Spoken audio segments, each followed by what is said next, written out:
Morning class 11। Last video में मैंने laser discuss किया था।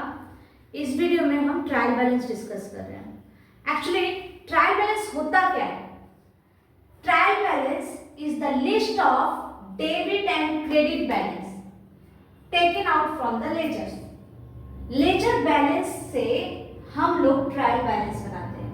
लेजर बैलेंस डेबिट बैलेंस है कि क्रेडिट बैलेंस है, इस इंफॉर्मेशन को लेते हुए हम लोग ट्रायल बैलेंस बिल्डअप करते हैं। ट्रायल बैलेंस का डेबिट बैलेंस में क्या क्या बेसिकली होता है? ट्रायल बैलेंस का डेबिट बैलेंस में एसेट्स होता है, एक्सपेंसेस लॉसेस होता है, परचेज एंड शेयर रिटर्न होता है, इनपुट सीजीएसटी, एसजीएसटी और आईजीएसटी होता है।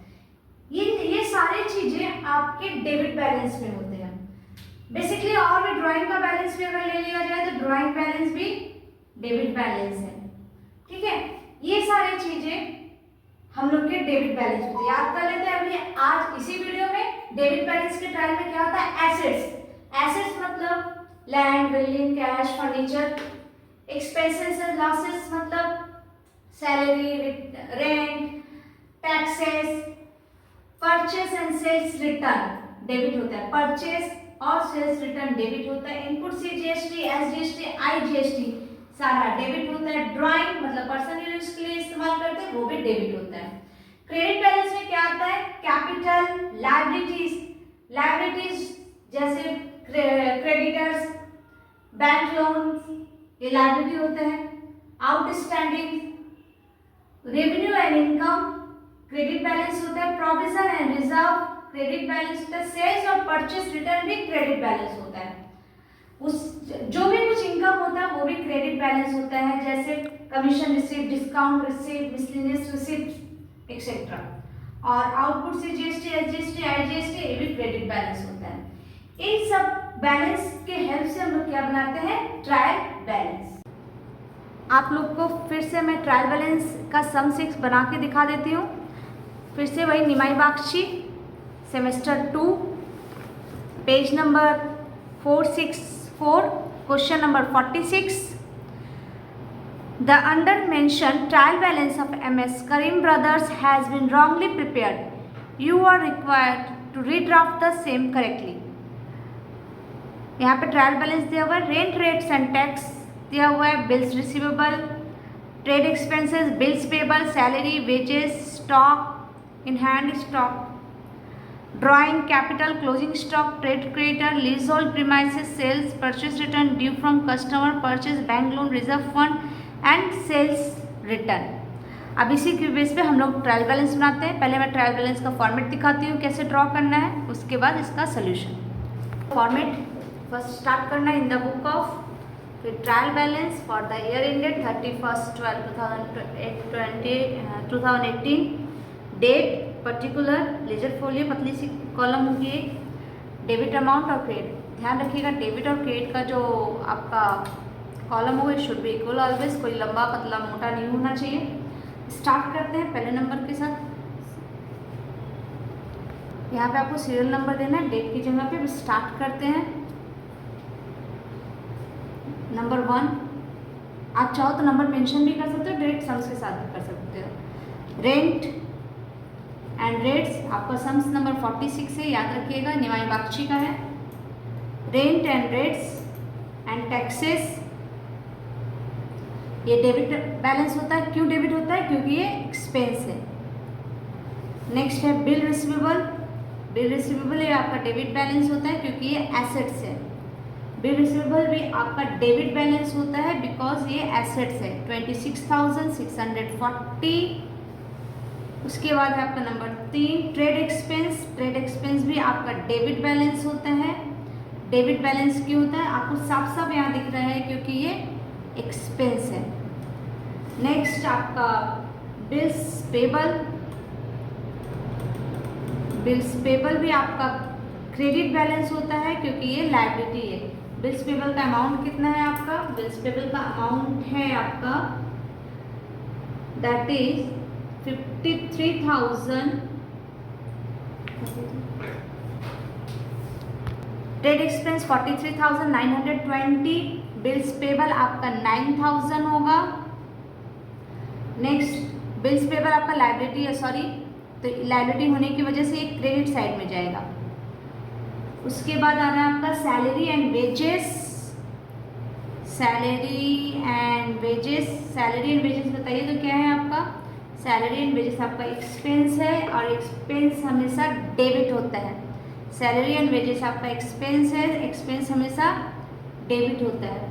नेक्स्ट आपका कैश इन हैंड है। कैश इन हैंड आपका एसेट्स है। कैश इन हैंड आपका एसेट्स है, एसेट्स हमेशा डेबिट होता है। कैश इन हैंड आपका एसेट्स है, एसेट्स हमेशा डेबिट होता है। नेक्स्ट है आपका स्टॉक इन ट्रेड। इस स्टॉक इन ट्रेड में देखिए डेट मेंशन है, कौन सा डेट मेंशन है? 1/1/18। ये ओपनिंग स्टॉक है, ओपनिंग स्टॉक आपका एसेट्स होता है। ओपनिंग स्टॉक आपका एसेट्स होता है, ये आपका डेबिट होगा। कितना अमाउंट है? 23,760। नेक्स्ट आपका है ड्राइंग। ड्राइंग भी आपका पर्सनल अकाउंट है और पर्सनल अकाउंट में ड्राइंग रिसीवर है। पर्सनल अकाउंट है और पर्सनल अकाउंट में ड्राइंग रिसीवर है। All the receiver are always debit. Next आपका कैपिटल अकाउंट है। कैपिटल आपको पता है आपका क्रेडिट में होगा क्योंकि गिवर है। As per personal account capital account giver है, एज पर पर्सनल अकाउंट, और गिवर ऑलवेज क्रेडिट होगा। That is 1,40,040। उसके बाद क्लोजिंग स्टॉक है। Closing stock 26,640। एक बार देख लेते हैं इस चीज़ को। क्लोजिंग स्टॉक है, क्लोजिंग स्टॉक आपका 26,640 है। आपको बता दें कि ट्रायल बैलेंस में क्लोजिंग स्टॉक नहीं आता है। नेक्स्ट आपका ट्रेड क्रेडिटर है। ट्रेड क्रेडिटर आपका क्या होगा? ट्रेड क्रेडिटर आपका क्रेडिट में जाएगा। क्रेडिटर लायबिलिटी माना जाता है as per American rule. As per American rule creditor क्या माना जाता है? लायबिलिटी माना जाता है। और as per golden rule creditor को गिवर माना जाता है। दोनों ही केस में क्रेडिटर क्या होगा? क्रेडिट साइड लिखेंगे। लीज होल्ड प्रीमाइसेस, ये मेरा लीज होल्ड प्रीमाइसेस ये मेरा एसेट्स होता है। बार बार बच्चे कंफ्यूज रहते हैं, लीज होल्ड प्रीमाइसेस क्या होता है? ये एसेट्स होता है, एसेट्स हमेशा डेबिट होता है। 66,690। उसका सेल्स है, सेल्स क्रेडिट होगा। मैंने बैलेंस ऑलरेडी आप लोगों को डिस्कस कर दिया है। 2,48,040। परचेज रिटर्न, परचेज रिटर्न आपको अच्छे से पता है, ये भी क्या होता है? क्रेडिट होता है। परचेज रिटर्न आपको पता है, आपको ये परचेज रिटर्न क्या होता है? क्रेडिट होता है। तो 23,760। उसके बाद आपका परचेज रिटर्न के बाद आता है due from customer. Due from customer, due from customer आपका डेटर होगा और डेटर हमेशा डेबिट होगा। That is 1,14,120।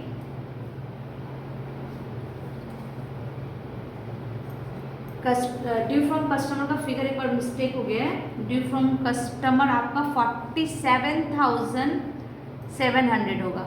आपके बुक में लिखा है 47,700। उसके बाद आपका परचेज है।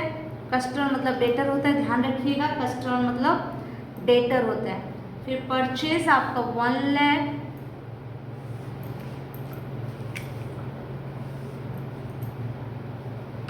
परचेज आपका है 1,14,120। कोशिश करिए कि जब आपको एक साइड मिल रहा है एक साइड नहीं मिल रहा है तो आप डैश पे कर दीजिए, जिससे आपका प्रेजेंटेशन भी अच्छा होगा, फिर आपको कैलकुलेशन में कोई कन्फ्यूज़न भी नहीं होगा। फिर उसके बाद क्या है? Bank loan. बैंक लोन आपको पता है लोन इज अ लायबिलिटी, और लायबिलिटी आपका कहाँ जाएगा? क्रेडिट में जाएगा। बैंक लोन कितना है आपका? 4,500। उसका रिजर्व फंड, ये भी आपका लायबिलिटी है। रिजर्व फंड आपका लायबिलिटी है, ये कितना होगा? 18,000। Last 18 number sales return. Sales return मैंने अभी भी दिखाया था, इसका बैलेंस डेबिट होगा 8,820। अब आप लोग को यहाँ पर टोटल करना है।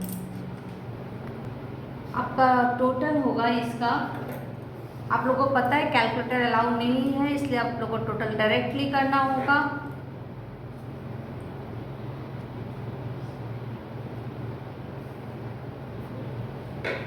यहाँ पर भी सेम वही टोटल होगा 490860।